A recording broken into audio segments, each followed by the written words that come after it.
Have you ever woken up in the middle of the night with a strange feeling, as if you could see through the masks everyone wears during the day?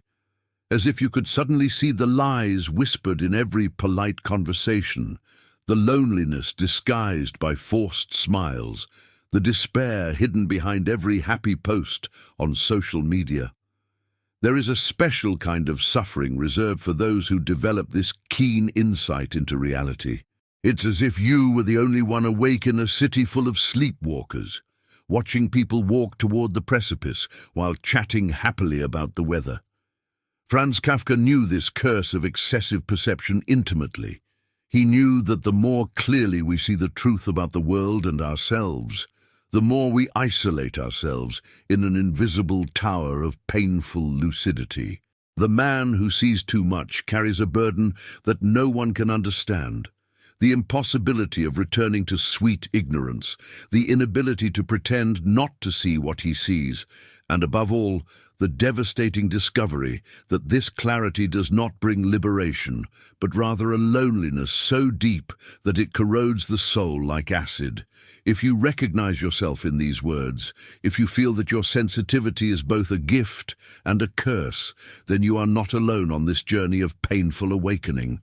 If you have come this far, it is because something inside you recognizes the unique pain of those who see beyond the veil of appearances. On this channel, we have created a safe space for sensitive souls who carry the weight of deep perception. Here, you don't have to pretend you don't see what you see. You don't have to dim your light so that others feel comfortable in the darkness. We are a community of people who understand that extreme sensitivity is not weakness, but rather a rare form of existential courage. When you subscribe to the channel and leave that like, you are saying yes to a space where your depth is celebrated, not rejected. You are connecting with others who also carry this penetrating view of reality and who, like you, seek to transform this painful perception into wisdom and compassion. Don't let your sensitivity become a prison of isolation. Join us on this journey of mutual understanding because you deserve to be seen and understood exactly as you are. The curse of seeing too much always begins the same way, with small cracks in reality that others seem not to notice. You are in a normal conversation, perhaps at work or at a family gathering, and suddenly you notice the layers of falsehood piling up like sheets of transparent paper. You see the despair in the eyes of your colleague, who always seems cheerful. You notice the bitterness disguised in the jokes of your uncle, who considers himself funny. You feel the deep sadness behind the rehearsed smile of your mother, who says everything is fine. It's as if you've developed emotional X-ray vision, an ability to penetrate the defenses that people build around their wounded hearts. At first, you may even feel special, chosen, as if you possess a rare superpower. You think that this keen perception will give you an advantage in life, that it will allow you to navigate relationships better, that it will make you wiser and more compassionate. But Kafka knew that this is only the first stage of a much more complex and painful transformation. The second phase of the curse is when you try to share your insights with others and discover that you are speaking a language that no one understands. You point out the inconsistencies you see, mention the obvious contradictions, try to warn about the destructive patterns you clearly perceive, and in return receive blank stares, condescending smiles, or even irritation. People begin to see you as pessimistic, complicated, someone who sees problems where none exist. You become the misunderstood prophet of your own life, carrying truths that no one wants to hear because they prefer the security of their comforting illusions. That's when loneliness sets in, not as an absence of people around you, but as the devastating realization that you inhabit a universe of meanings that no one else can access. Kafka masterfully described this experience in his works, the individual who awakens to a reality that remains invisible to everyone else, condemned to wander alone through labyrinths of understanding that he himself did not ask to see. The third stage is perhaps the cruelest, when you realize that your keen vision is not limited to others, but turns relentlessly inward. You begin to see with the same painful clarity your own contradictions, your masks, your defense mechanisms, your little everyday cowardices. It is as if an emotional microscope were pointed at your soul, revealing every impurity, every self-deception, every moment when you also chose the convenient lie over the uncomfortable truth. This self-awareness becomes a refined torture because, unlike others, you can no longer hide from yourself. You see when you are lying to yourself, when you are sabotaging yourself, when you are repeating destructive patterns. But this awareness does not necessarily give you the power to change. On the contrary, it often only intensifies the feeling of helplessness, as if you were simultaneously the prisoner and the jailer of your own lucidity. Kafka understood deeply that the man who sees too much becomes a hostage to his own perception. It is like being trapped in a hall of mirrors, where each reflection reveals a truth we would rather not know. You see the futility of many social conventions, the artificiality of most human interactions, the desperate fragility of the belief systems on which people base their entire lives. But at the same time, you recognize that these same illusions you criticize are necessary for most people to function in the world. You become like someone who has discovered that Santa Claus does not exist, but is surrounded by adults who still fervently believe in his existence and are genuinely offended when you even suggest that there might be something wrong with that belief. The loneliness of the visionary comes not only from physical isolation, but from the impossibility of finding someone who inhabits the same universe of perceptions and meanings. And you? Have you ever felt that specific loneliness of someone who sees beyond what they should? That feeling of being at a party where everyone is having fun, but you are the only one who notices that the music is out of tune, the lights are flashing strangely, and the conversations are going around in empty circles. If you are experiencing this right now, if you feel that your sensitivity has become too heavy a burden to carry alone, leave a comment. I see beyond the masks. Your courage in sharing this may be exactly what someone else needs to hear today to feel less alone on this journey of deep perception. Because when we recognize that we are not alone in this experience, when we find others who also carry this penetrating view of reality, loneliness begins to transform into something different. A rare form of communion between souls who dared to look beyond the veil of appearances. The fourth dimension of this curse of excessive perception reveals itself when you realize there is no turning back.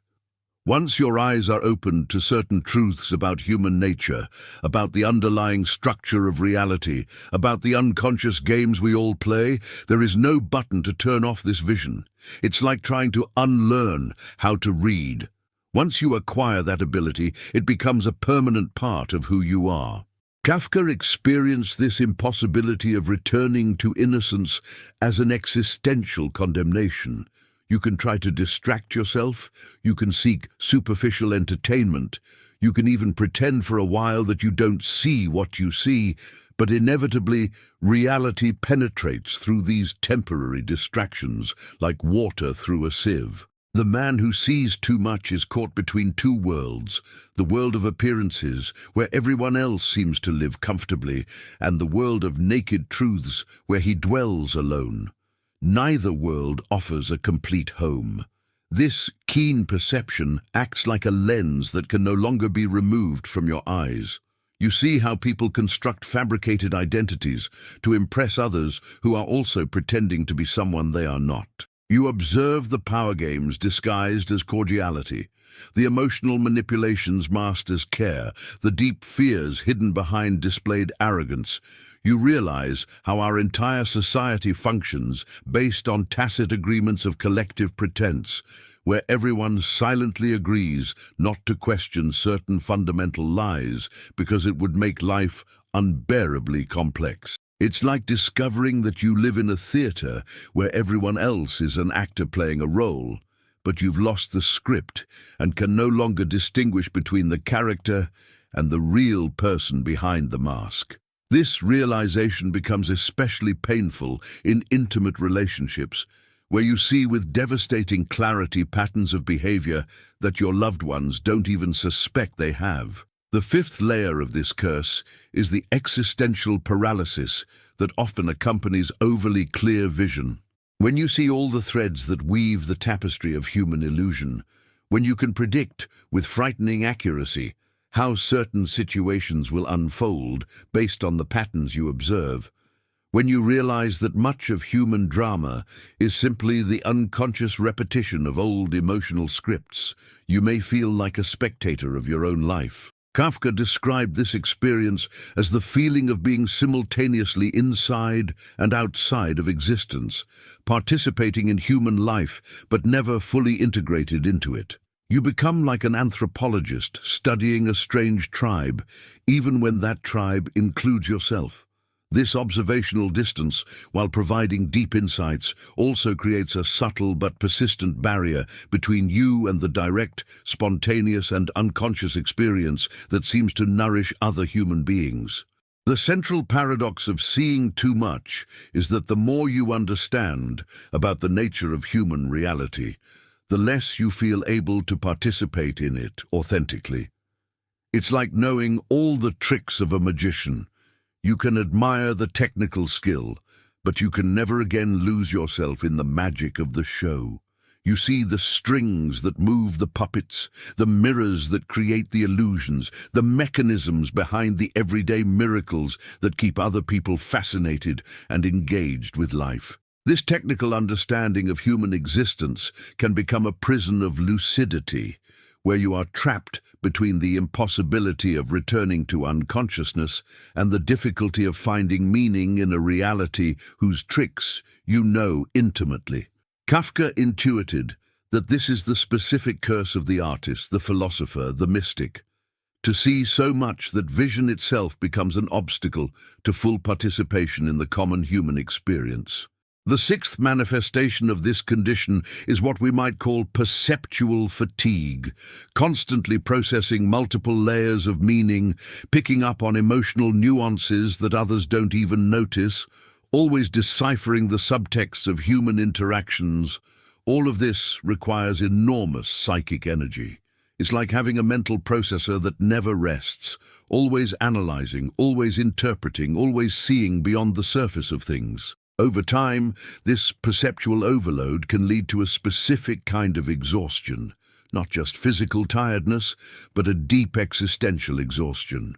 You reach a point where you wish you could simply accept things at face value, believe the simple stories people tell about themselves, participate in the collective illusions that make life lighter and more carefree. But your mind can no longer operate in this simplified mode. It has been permanently reconfigured to see complexity where others see simplicity, to detect patterns where others see random coincidences. Kafka understood that the isolation of the man who sees too much is not only social, but ontological. You are not just alone among other people, you are alone in a different category of existence. It is as if you were a being from another dimension, trying to live in a two-dimensional reality, constantly bumping into limitations that others do not even realize exist. Your conversations with other people begin to take on a surreal quality, because you are always operating on multiple levels simultaneously while they remain comfortably on the surface. You hear not only the words that are spoken, but also the words that are not spoken, the fears that motivate certain statements, the unconscious needs that drive certain actions. This multi-level perception makes it almost impossible to have truly spontaneous interactions, because you are always aware of the hidden architecture behind seemingly simple moments. The seventh aspect of this condition is perhaps the cruelest, the realization that your keen insight, far from making you superior or wiser, often makes you less capable of happiness. You see couples who maintain relationships based on mutual misunderstanding, but who seem genuinely content in their shared illusions. You observe people who find deep satisfaction in activities that you recognize as fundamentally empty, but which for them are sources of authentic meaning. You notice individuals who build entire lives on premises that you know to be false, but which for them provide structure and purpose. This creates a devastating existential dilemma.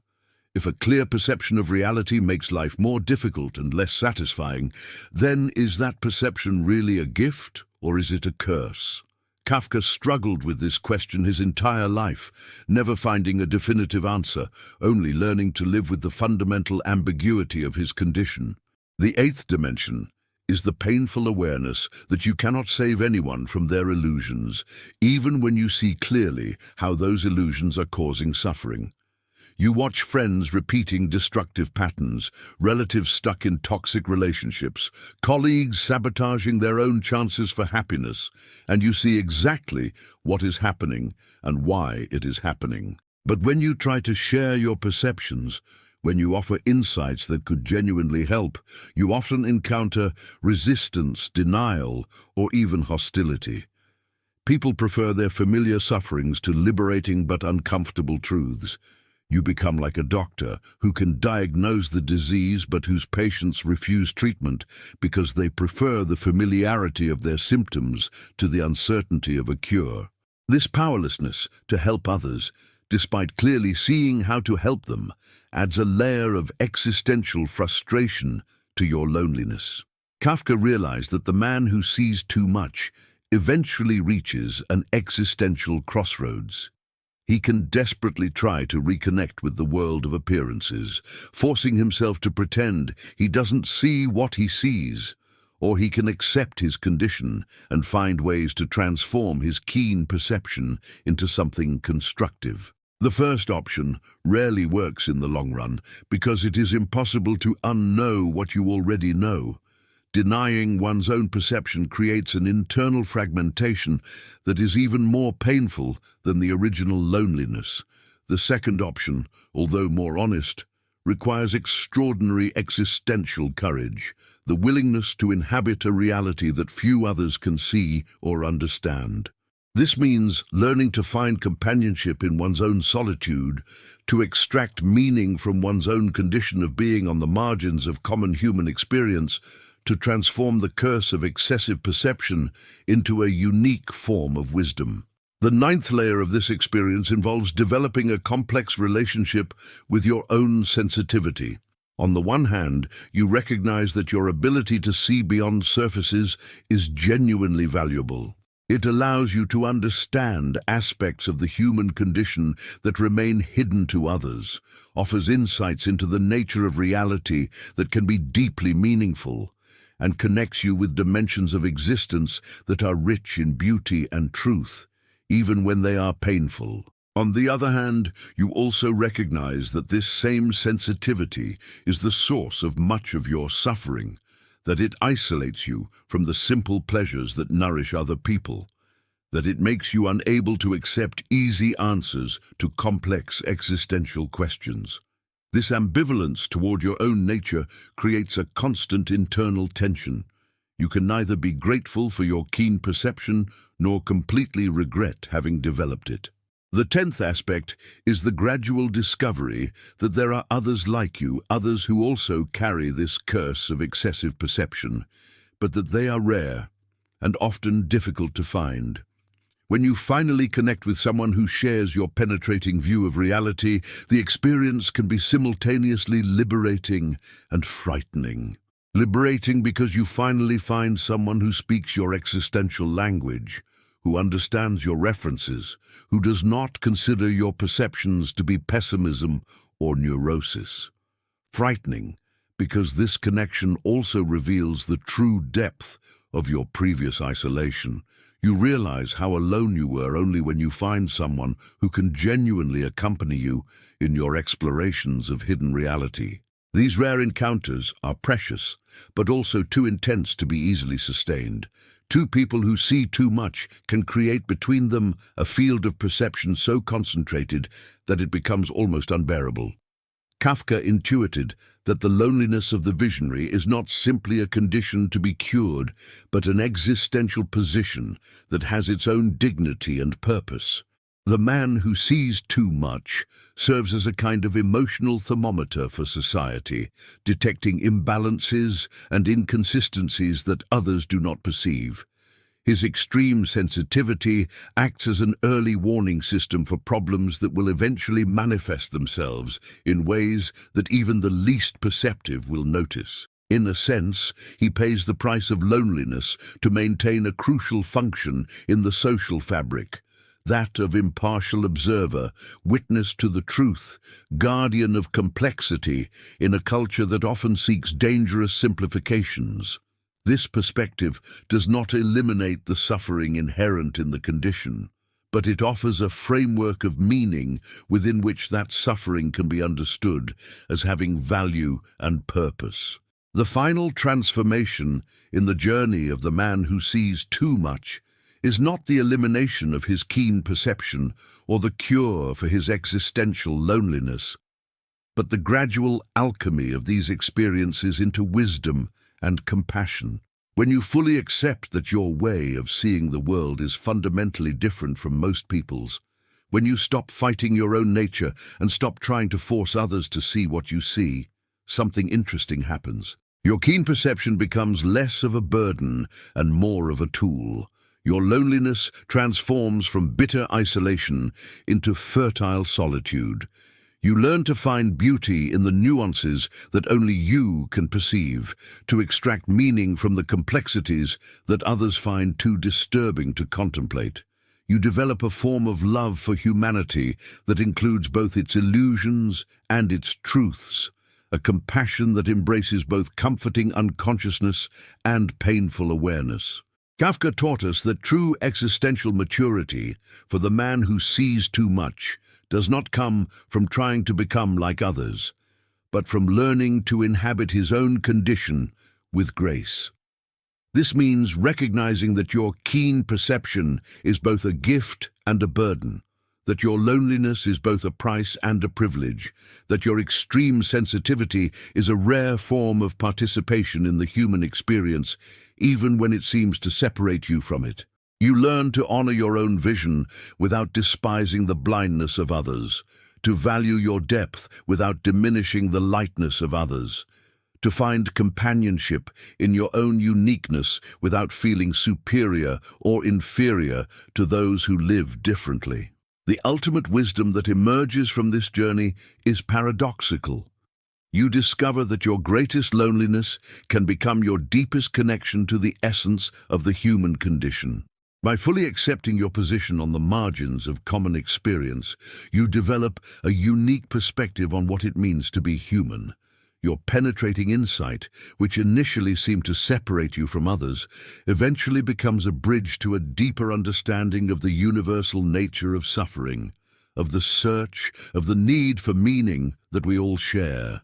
You realize that your different way of being in the world is not an aberration, but one of many valid ways of participating in the collective mystery of human existence. And perhaps, in the end, the greatest revelation is this, that seeing too much is not a curse to be cured, but a calling to be embraced with all the courage and compassion you can muster.